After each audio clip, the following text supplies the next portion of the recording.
So the king and Haman came to banquet with Esther the queen. And the king said again unto Esther on the second day at the banquet of wine, What is thy petition, Queen Esther?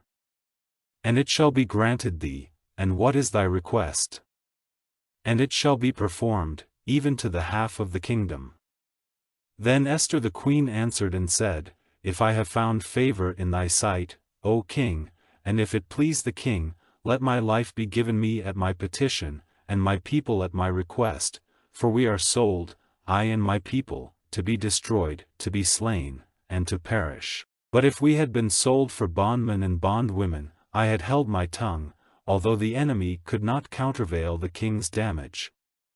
Then the king Ahasuerus answered and said unto Esther the queen, Who is he, and where is he, that durst presume in his heart to do so? And Esther said, The adversary and enemy is this wicked Haman. Then Haman was afraid before the king and the queen. And the king arising from the banquet of wine in his wrath went into the palace garden, and Haman stood up to make request for his life to Esther the queen, for he saw that there was evil determined against him by the king. Then the king returned out of the palace garden into the place of the banquet of wine, and Haman was fallen upon the bed whereon Esther was. Then said the king, Will he force the queen also before me in the house?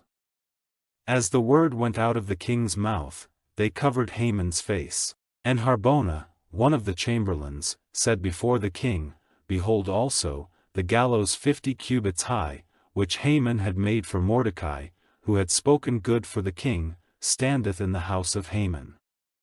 Then the king said, Hang him thereon. So they hanged Haman on the gallows that he had prepared for Mordecai. Then was the king's wrath pacified.